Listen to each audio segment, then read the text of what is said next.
Olá pessoal, estamos aqui em mais um episódio do Momento Aduaneiro.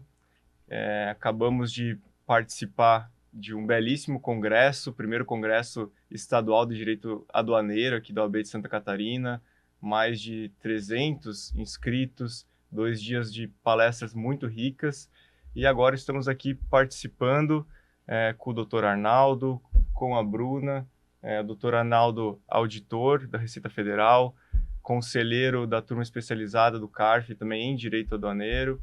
A Bruna e eu somos sócios da Menezes Nibur, trabalhamos no Núcleo de Direito Tributário e Aduaneiro. Então, a ideia aqui é trazer mais um pouco dessa matéria com o Dr. Arnaldo Ornelis, com a Bruna Lucci, e trazer algumas perguntas específicas do que a gente comentou nos nossos painéis no Congresso, que é gestão de risco, importações indiretas e interposição fraudulenta. Tudo bem, Dr. Arnaldo? Tudo bom, obrigado pelo convite de estar aqui conversando com vocês. É sempre um prazer conversar sobre esses assuntos aduaneiros que, para mim, há mais de 20 anos, aliás, desde o ano de 1997, então vamos falar desde há 28 anos praticamente, faz parte da minha vida. Então, é um prazer estar aqui e poder conversar um pouquinho com vocês sobre isso. Boa tarde a todos os meus colegas aqui. Bom, então eu vou começar o nosso podcast perguntando aqui 2 pontos específicos sobre a interposição fraudulenta. Na visão, né, do conselheiro aqui do CARF, quais seriam os principais indicadores de alerta que levam a um processo de seleção para fiscalização de indícios de interposição fraudulenta? O que na visão da Receita indicam esses alertas, né, para que vocês façam a fiscalização dessas empresas que estão aí na atividade de operações de importação? Se eu puder complementar a pergunta da Bruna, ontem no nosso painel de gestão de risco, eu iniciei falando sobre uma conversa que nós tivemos no escritório, algumas semanas, sobre o conceito da palavra fraude, sob os olhos do intérprete, que é o conselheiro, é o juiz, é o desembargador. É uma palavra que tem uma carga valorativa muito grande, né? Você, e pode me desmentir se não for verdade, quando você olha uma fiscalização ou uma autuação, autifração que tem a palavra fraude, já salta os olhos, porque ali tem valores como dano ao erário, precisa tomar muito mais atenção e cuidado por causa dos valores que estão ali inseridos. E então, e a gente sabe, trabalhando na prática com empresas, trabalhando com o Custo Brasil, que hoje nós temos, muitas vezes as operações irregulares, elas não são infrações premeditadas. As empresas começam do jeito que dá, o negócio vai crescendo e toma uma proporção que, quando se estabiliza, está gerando lucro, chega uma proporção desorganizada e, numa auto-infração, quando isso é colocado, parece que foi uma infração muito premeditada. Então, na linha da pergunta da Bruna, quais são os aspectos fáticos, quais são os aspectos que uma empresa deve cuidar numa operação de importação para que evite que se caia em uma fiscalização, em um canal cinza de interposição fraudulenta? Quais são os principais aspectos que, quando o doutor faz os seus julgamentos, pode considerar para fazer ou não fazer a desconstrução de uma auto-infração? Leonardo, assim, é interessante essa tua pergunta, e a Bruna, assim, eu vou responder a tua pergunta, eu prometo que eu respondo, tá? Mas eu acho que o Leonardo traz um ponto aqui, porque para mim é bastante interessante a gente explorar um pouquinho, especialmente quando a gente está tratando de importação por conta e ordem, importação por encomenda, e as fraudes envolvidas nesse tipo de operação. Por que eu falo dessa forma? Porque a gente costuma olhar para essas modalidades de importação e as irregularidades que estão associadas a ela, e a gente acaba rotulando esse negócio como interposição fraudulenta.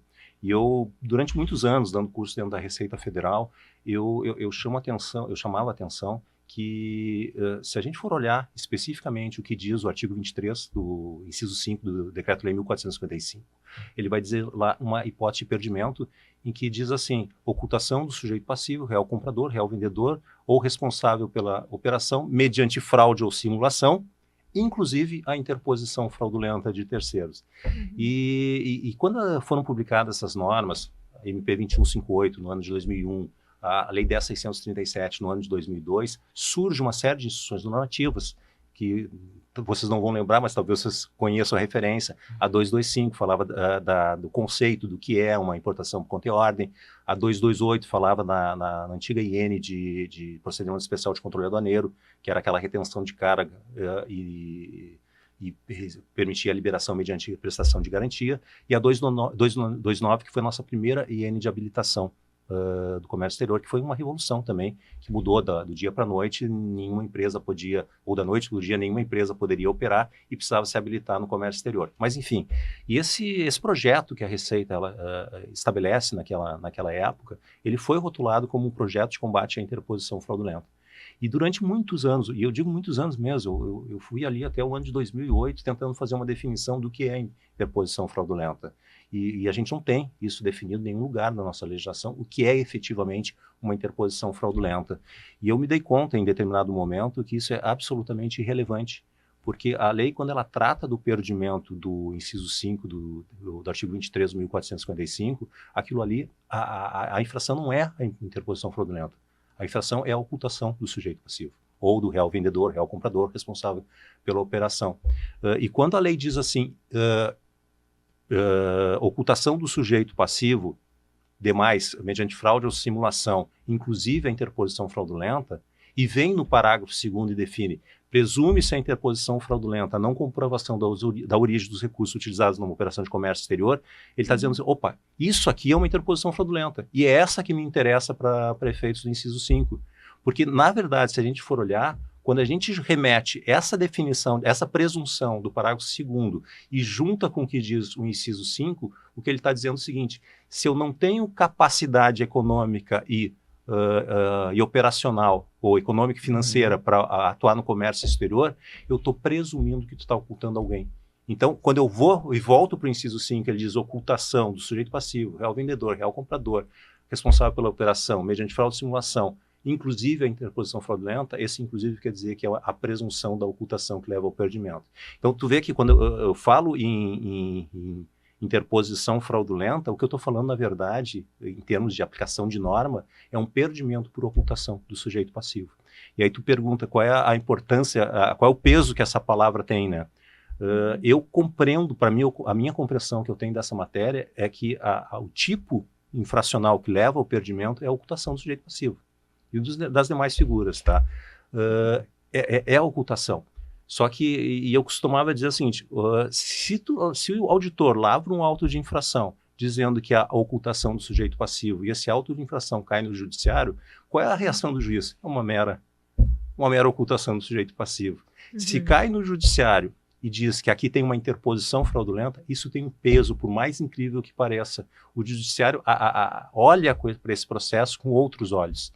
E aí aquele peso da palavra interposição fraudulenta parece que dá um estalo na cabeça, especialmente daqueles juízes que não são especializados, juntando com o último painel que a gente... Carga valorativa, né? Carga valorativa, e não é nem da prova, é a carga valorativa da expressão mesmo, interposição fraudulenta. Mas a gente tem que entender que aquilo que é chamado de interposição fraudulenta é uma presunção de ocultação, em última análise. E só completando assim, agora, por óbvio, que aí vem a questão da valoração de prova, o que eu preciso, o que eu preciso entender para saber se aquilo é uma interposição fraudulenta ou se é uma ocultação que leva ao perdimento. Essa ocultação que leva ao perdimento, aí está no tipo da infracional, ela tem que se dar mediante fraude ou simulação. E aí eu vou indo um pouco além, tá? Isso é uma convicção que eu tenho em relação a essa matéria, que toda vez que eu tenho efetivamente uma ocultação do real importador, do real comprador da mercadoria lá fora, ou dito de outra forma, do adquirente da mercadoria importada por conta e ordem, quando eu tenho uma ocultação desse cara, essa ocultação ela sempre será mediante, no mínimo, simulação. Por quê? Porque a partir do momento em que eu tenho aquele cara que comprou lá fora oculto naquela transação, quem registra a declaração de importação, ele está registrando, apresentando uma fatura como se ele tivesse comprado a mercadoria lá fora. Essa fatura ela não reflete a operação que ocorreu. Ela diz que aquele que registrou a DEI está comprando de alguém lá fora, quando na verdade quem comprou é outro. Então, no mínimo, aqui eu tenho uma simulação de compra e venda entre duas pessoas que não ocorreu. Sem contar que depois eu tenho uma simulação de compra e venda do mercado interno que também não ocorre. Porque se eu estou tratando de uma importação por conta e ordem, aquele que registra a declaração de importação é um prestador de serviço. Isso está expresso hoje na IN 1861. Então, dito de uma forma bem objetiva, tá?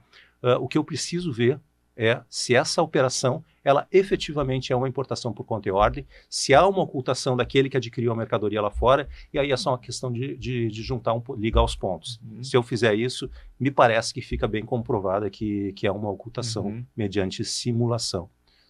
Avançando nesse ponto, Arnaldo, de fato a infração é a ocultação, né, desse sujeito aqui. E aqui a legislação aduaneira nos traz diferentes penas para os sujeitos envolvidos, o importador ostensivo e o importador oculto. Nós temos a pena de perdimento, que a Receita Federal, em regra, aplica a responsabilidade objetiva, né, e responsabiliza tanto o ostensivo quanto o sujeito oculto por essa pena de perdimento. E nós temos também a inovação, em 2007, da Lei 10.833, que é a multa de cessão de nome, né, a multa de 10%, que é aplicável somente ao sujeito ostensivo. Então, nós temos uma infração que é a ocultação e algumas penas que são aplicáveis aos sujeitos intervenientes.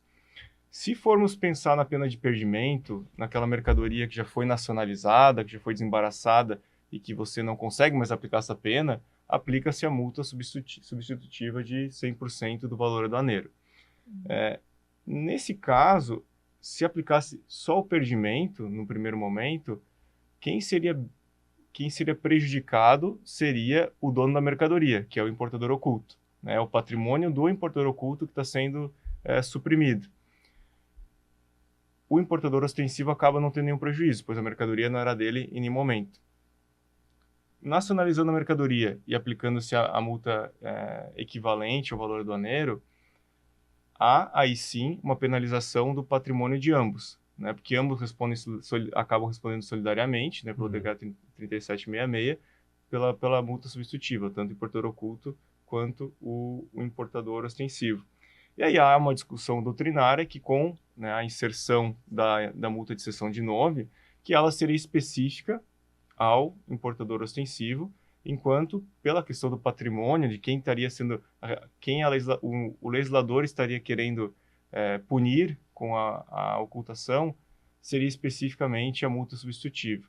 Eu queria entender qual que é a tua interpretação sobre esse posicionamento, e já também elencando a questão da responsabilidade objetiva e subjetiva, né? Nós temos o decreto 3766, no seu artigo 100, que ele fala que, havendo duas penalidades para o infrator, aplique-se aquela mais específica, né? Então, no teu entendimento, isso se aplicaria, essa questão? Ou poderia mesmo aplicar uma multa cumulativa, porque na prática acaba, né, hoje, como a gente vê os autos de infração, o importador ostensivo acaba respondendo tanto pela multa equivalente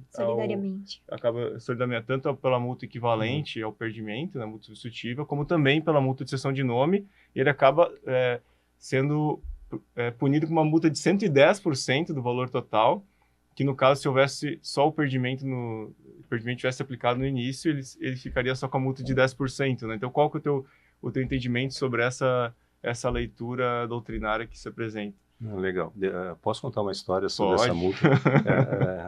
É interessante porque quando as normas de interposição foram feitas, MP 2158, mais especificamente a Lei 10.637, a 2158, na verdade, o que ela estabelece é uma responsabilidade. Ela diz que o adquirente de mercadoria importada por conta e ordem responde pelos tributos, responde pela infração e ele é equiparado à industrial. Basicamente isso que faz. O artigo 80 vai falar ainda que é possível estabelecer garantia para liberar a mercadoria quando tiver incompatibilidade entre volume transacionado e capacidade econômica e financeira, isso é que dá origem, inclusive, a 228. E aí vem a 10.637, ela que estabelece a parte das infrações e penalidades, que faz o link com aquilo que a 2158 tinha trazido para nós. Então ela vai estabelecer as penalidades, ela cria multa substitutiva ao perdimento, na época chamava multa de conversão, e ela faz mais uma coisa, ela altera o artigo 80, ela cria, na verdade, o artigo 81 da 9430, se não me engano é 81, a inaptidão pela não comprovação da origem dos recursos utilizados na operação comércio exterior. Inaptidão é correção cadastral. historicamente, inaptidão era correção cadastral, era tirar do cadastro aquelas empresas que não existiam de fato, as empresas que não declaravam o endereço para a Receita, que não faziam as declarações fiscais que tinham que fazer. A ideia da inaptidão era essa. Quando a 10.637 altera a 9.430 e traz essa hipótese de inaptidão no comércio exterior pela não comprovação da origem dos recursos, ela acaba criando uma penalidade sob a forma de correção cadastral. E o que dizia? Não comprovação da origem dos recursos. Quem é que pegava essa inaptidão? Aquela empresa que a Receita ia fiscalizar, e como ela não conseguia identificar quem é que estava por trás, porque a empresa não revelava, mas aquela empresa não tinha capacidade econômica e financeira. Então, presunção de interposição fraudulenta, perdimento com base no inciso 5, presunção de ocultação, portanto, e inaptidão daquela empresa. Tu tinha, na verdade, um encadeamento naquilo que se queria. Qual foi o problema dessas normas, como elas foram publicadas? Ela foi direcionada especificamente para as empresas que não tinham capacidade econômica e financeira, aquelas que escondiam alguém e tu não conseguia furar aquela barreira para enxergar quem é que estava por trás. Só que quando vieram publicadas essas normas, a Receita começa a aplicar a inaptidão também nas empresas quando tinha a comprovação de quem era o real importador. Não com base no artigo 81 da 9.430, mas sim com base no 80, né? Porque na época tinha uma IN, a IN2 de 2001, que dizia que era uma das hipóteses na inaptidão a inexistência de fato. E uma das hipóteses de inexistência de fato é aquela empresa que cedia o nome. Então a Receita começa a dar inaptidão nessas empresas também no caso no caso em que se identificava quem era o real adquirente da mercadoria. Não era para isso a IN2, porque eu precisava juntar aquela inexistência de fato, cessão de nome, com aquilo que era o espírito da 9.430 em termos de inaptidão. Ou seja, eu só poderia dar inaptidão se aquela empresa foi criada para ocultar alguém, ou seja, aquela empresa que não existe, aquela empresa. Não fazia sentido tu pegar uma empresa que operava várias importações por conta própria e eventualmente cedesse o nome e tu dá inaptidão naquela empresa. Isso perdurou até que a Receita deu a inaptidão na Cotia Trade. E aí foi para o judiciário e a Cotia disse: olha, seu juiz, a Receita está dizendo que eu não existo, que eu não tenho capacidade econômica e financeira. E o judiciário, por óbvio, que reverteu.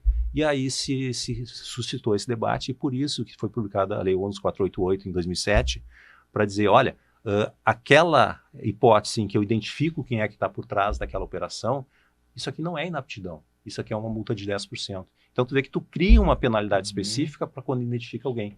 Tanto que o parágrafo primeiro, o parágrafo único, eu acho, desse artigo 33 da 11.488, ele vai dizer que na hipótese do CAPT eu não aplico a inaptidão. Essa foi a lógica que teve por trás. Agora, respondendo a tua pergunta, tu tem razão, porque quando foram criadas essas normas, a ideia era, eu tenho uma penalidade para aquele que está se ocultando, aquele que tem dinheiro, aquele que está efetivamente fazendo aquela importação, mas eu quero ter uma penalidade para aquele que oculta, que não pode ser aquela penalidade do perdimento. Só que os autos de infração começaram a vir em solidariedade e o CARF baixou uma súmula nesse sentido. Então hoje, o entendimento do CARF é que essa multa se aplica por solidariedade. Se tu me perguntar assim, se eu acho que deve aplicar, eu, assim, com toda a vênia aos que acham o contrário, eu acho que não deveria ser dessa forma, porque, para mim, a quem eu quero punir? Eu quero punir aquele que pode fraudar o comércio exterior, aquele que tem a capacidade de fraudar. E quem tem a capacidade de fraudar o comércio exterior é aquele cara que se ocultou, aquele que se ocultou. E eu tenho que ter uma pena menor para aquele que está permitindo essa ocultação, e aí eu acho que os 10% fica bem postos para essa empresa nesse caso. Eu acho que responde a tua... Muito, sim. Não sei, eu esqueci alguma coisa, né? Ficou a impressão de ter esquecido alguma... Na verdade, em relação aos indicadores de alerta, né? O que leva a Receita Federal a iniciar, né, a fiscalização? Quais são os pontos que chamam a atenção? Isso é outra, assim, é outra divergência que eu tenho em relação às normas da forma como foram construídas essas normas. Porque, apesar de quando a gente trata de ocultação do sujeito passivo, importação por conta e ordem, importação por encomenda, especificamente as modalidades de importação, o que define uma modalidade de importação não é efetivamente a questão do dinheiro. Tanto que a gente tem o artigo 27 da Lei 10.637, que diz: presume-se a importação por conteúdo terceiro, a importação realizada com recurso desse terceiro. Eu tenho o parágrafo 2º do artigo 23 do Decreto-Lei 1455, que diz: presume-se a interposição fraudulenta, não comprovação da origem do recurso utilizado na operação de comércio exterior. Eu tenho lá no artigo 11 da 11.281, que trata da encomenda, eu tenho um parágrafo que vai dizer que ó, se a operação não se deu da forma como está descrito aqui nesse artigo, eu vou presumir que então isso aqui é uma conteúdo. O que ele está dizendo ali? Olha, se eu tenho que ter a lei dizendo que eu vou presumir a importação por conta e ordem, toda vez que o recurso está vindo de outro lugar que não de mim mesmo, isso quer dizer que isso é um fato secundário, a ocultação, a importação por conta e ordem. Não é esse o fato principal, não é isso que define uma importação por conta e ordem. Isso vai permitir que, a partir desse fato secundário, recurso vindo de outro canto, eu possa presumir um fato principal, que é a importação por conta e ordem.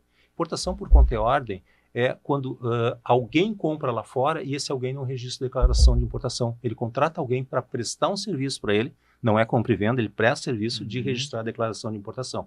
Então, assim, eu não estou dizendo com isso que perseguir o dinheiro não é importante. É importante perseguir o dinheiro, porque isso, da maior parte das vezes, ela me faz enxergar as coisas. E esse é o indicador, é o dinheiro. Então, quando tu tem a falta de capacidade econômica financeira, quando tu tem a identificação de um recurso vindo de um lugar, quando tu tem alguns outros indicativos, aí são vários, tipo, a mercadoria chega no porto e já é passada para um terceiro, emite uma nota fiscal logo em seguida. No mesmo dia. Quando tenho, por exemplo, a questão de falta de agregação de valor, de valor na nota. Assim, eu sei que isso... Margem de lucro. Assim, isso não, individualmente isso não diz nada. Mas quando tu junta... Não é uma receita de bolo, né? Me chama muita atenção o julgamento que teve agora no Supremo, que o ministro Flávio Dino, ele cita aquela história do boi fatiado, né? Que a gente parte o boi e pergunta para cada um dos pedaços: tu é um boi? E como o boi não mugiu, então aquilo não é um boi. Então, na verdade, é mais ou menos assim. Quando eu tenho dentro dessas infrações ligadas à ocultação, eu tenho vários indícios. É a falta de dinheiro, a falta de recurso. E, de novo, falta de recurso, ele não é definitivo. Porque, só fazendo um parênteses aqui, porque eu posso ter uma hipótese em que eu não tenho dinheiro efetivamente, mas a Bruna me empresta esse dinheiro. O dinheiro vem da Bruna, mas eu compro, trago uma máquina lá de fora, ponho no meu parque fabril, fabrico o meu produto, vendo no mercado interno e eu tenho uma dívida com a Bruna. Mas o recurso veio da Bruna. Isso é ocultação? Isso é importação por conta e ordem? Não. Então, assim, quando eu tenho vários elementos, dinheiro, perseguir o dinheiro, a questão de não ter uma capacidade logística. Uma coisa muito comum que a gente percebe também é aquela empresa que vende a mercadoria, mas ela não tem uma contabilidade em que demonstra da onde está efetivamente vindo aquele dinheiro. Então, são aquelas vendas sempre em dinheiro, são aquelas vendas que tu tem um pagamento único que se refere a não sei quantas notas de venda. Então, são vários indícios que, somados, eles permitem chegar a esse conjunto que, enfim, pode levar à conclusão final. Arnaldo, acho que não temos como... receber a tua presença, toda a tua experiência como auditor e conselheiro da turma especializada em direito aduaneiro e não falar em impressão intercorrente e o recente julgamento do STJ, para encerrar, que eu sei que nosso tempo é bem curto aqui, mas não temos como não te questionar sobre como que está sendo interpretado pelo CARF neste momento, né? Nós tínhamos um entendimento sumular que não se aplicava a pressão intercorrente no processo fiscal. E recentemente o STJ entendeu que, né, de forma bem resumida, que se aplica sim às multas aduaneiras. Mas agora a gente está no outro passo, a Bruna tem pesquisado bastante sobre isso, escrito, que são o que é uma multa aduaneira, né? O que caracteriza. E agora a grande dúvida é em relação à natureza, né, dessas multas. Como que vocês têm visto os casos, né, sob essa ótica de qual natureza que se aplica, a natureza tributária, a natureza aduaneira? Quais são os critérios que vocês têm adotado ali para definir se aplica ou não a prescrição intercorrente? Bruna, assim, nós não temos ainda, tá? Nós estamos fugindo da discussão nesse momento. Eu tenho feito declaração de voto em todos os processos que tratam de prescrição intercorrente, e são muitos, porque o que acontece? O artigo 100 do RICARF, que é o regimento interno do CARF, ele diz que quando eu tenho uma decisão do STF que tenha sido afetada, já tem uma decisão, mas não está definitiva ainda, eu sobresto esses processos aguardando a publicação ou a definitividade dessa decisão. A gente está em vias de ter essa definitividade, mas não temos ainda. Então, o que eu tenho feito nesses processos é sobrestado todos esses processos, colocando uma declaração de voto que eu quero analisar a natureza dessas infrações no retorno desse processo para o colegiado. Agora, como eu entendo essa matéria? Tá? Isso tá em evolução, esse entendimento, e eu acho que o sobrestamento ele nos dá o tempo de pensar um pouco melhor para a gente não começar a ter decisões assodadas. Quando o STJ ele dá essa decisão da prescrição intercorrente, ele dá contrariando aquilo que vinha sendo feito ao longo, desde 99, desde a publicação da Lei 9873. E ele dá dizendo que o processo é desimportante. O que importa é a natureza da infração. E isso é uma observação que eu faço, e eu vou frisar a natureza da infração, porque eu tenho muita gente visto falando que é a natureza da penalidade.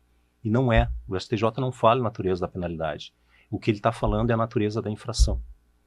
Porque eu tenho infrações variadas em todos os tributos. Se a gente pegar, por exemplo, a legislação do IPI, que eu acho que ninguém vai negar que é tributário, tem até perdimento lá dentro. E ninguém está dizendo que aquele perdimento não é tributário. Assim, não me parece que eu possa chegar agora e dizer que aquele é um perdimento administrativo. Eu teria que fazer uma outra construção que o STJ não fez. Então, veja, eu não estou, a partir do momento em que o STJ me diz que o que importa, que o processo é desimportante, ou seja, não é porque a multa aduaneira está dentro do 70235 que eu vou considerar aquilo tributário, ele me permite, ou ele também me leva para um outro raciocínio. Não é porque não está no 70235 que também não será tributário.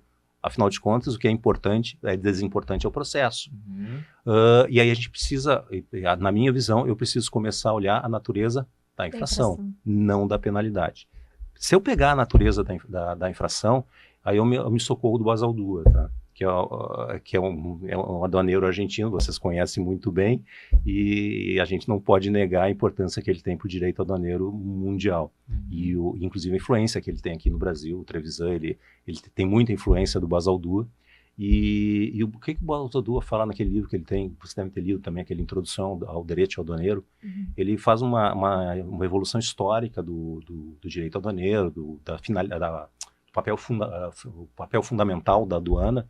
E se vocês lembram, no final do livro, ele diz assim, todas as aduanas existem por dois propósitos, cobrar tributos ou impor restrições e proibições.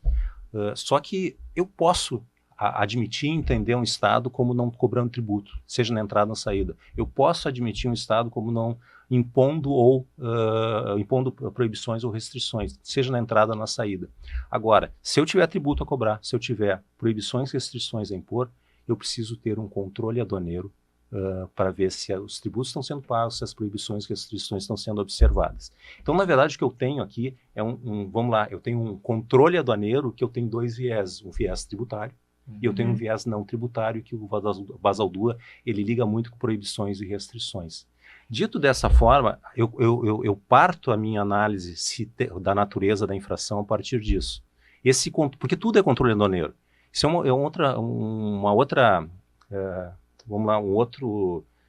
eu tenho visto com espanto algumas colocações de alguns doutrinadores querendo quase que fazer um contraponto entre o que é direito aduaneiro e o que é direito tributário, como se fossem coisas antagônicas, ou é aduaneiro ou é tributário.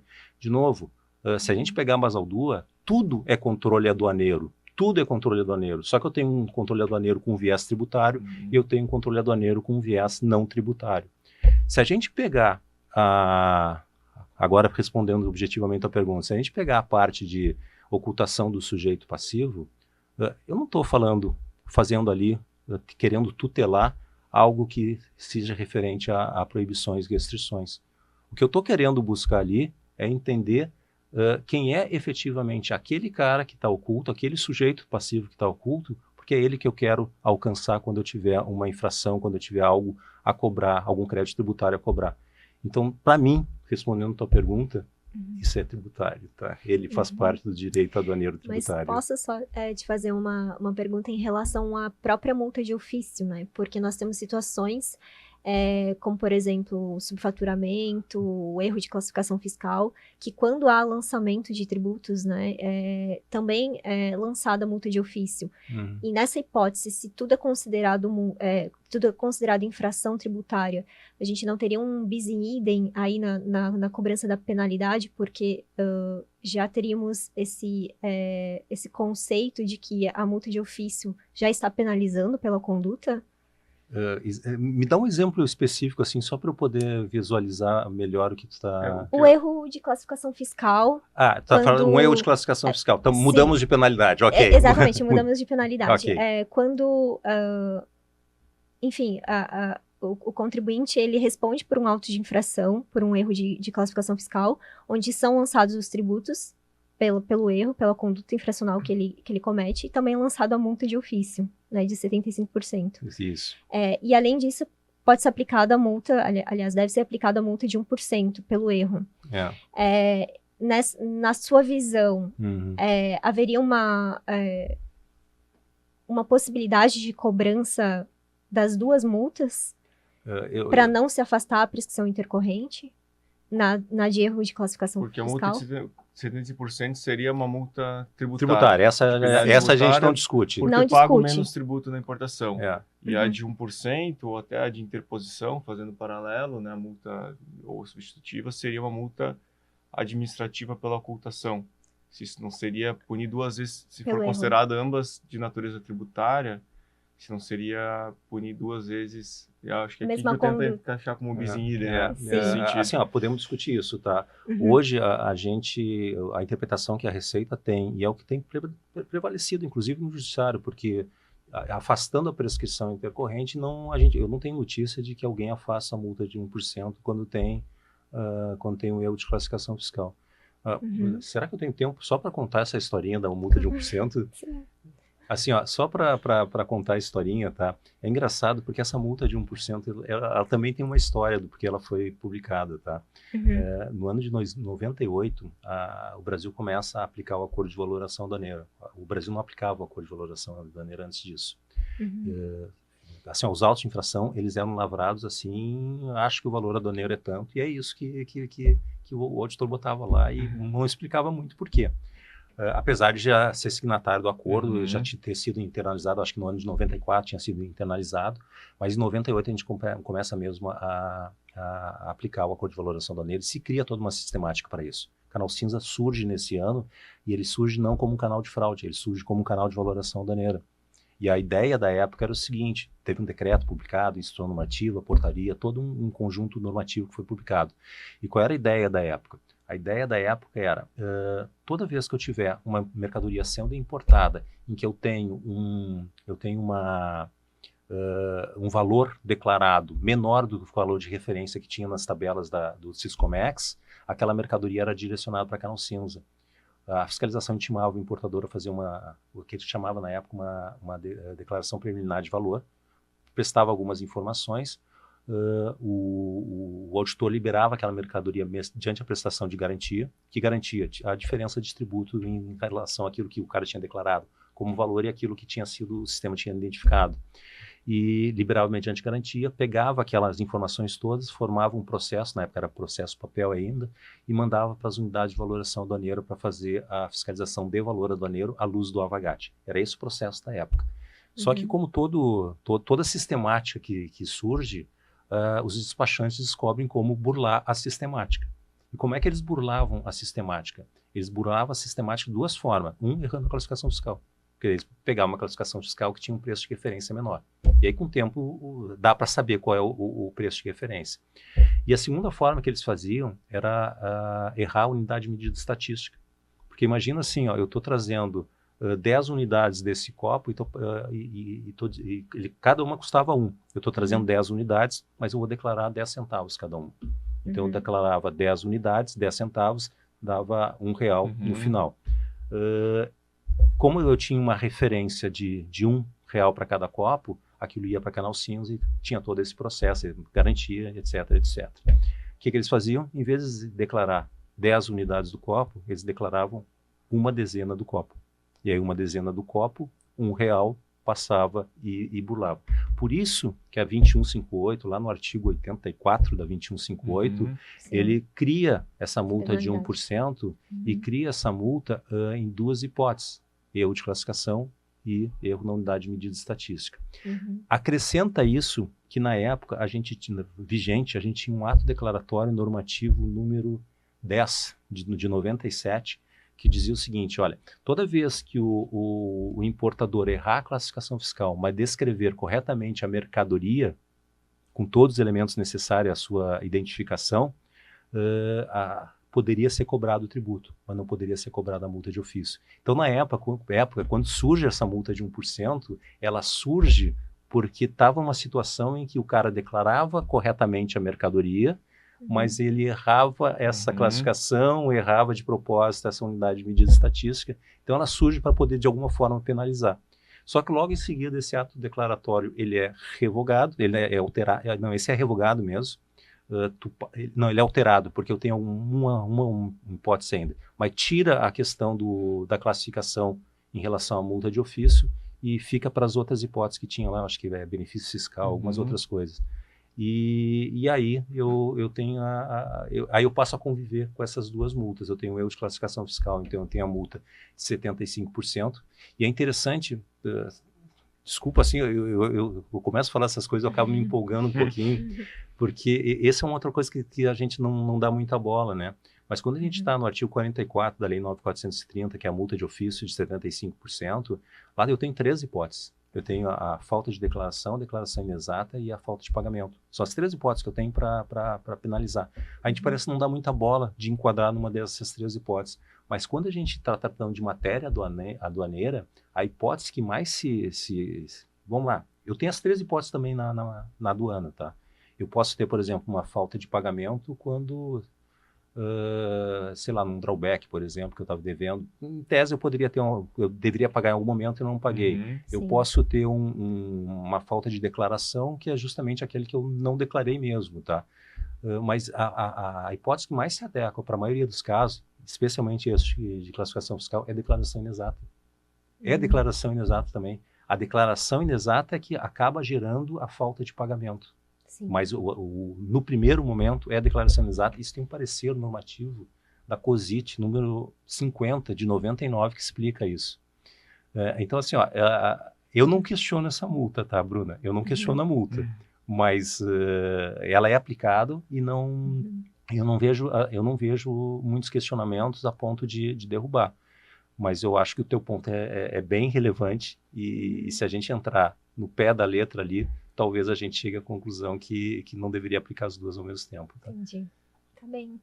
Acho que temos um caminho longo ainda nesse tema de pressão intercorrente, tanto acho que acredito que o STJ vai ter que se posicionar ainda sobre a natureza das multas, né? E com certeza vocês vão ter bastante trabalho também no CARF.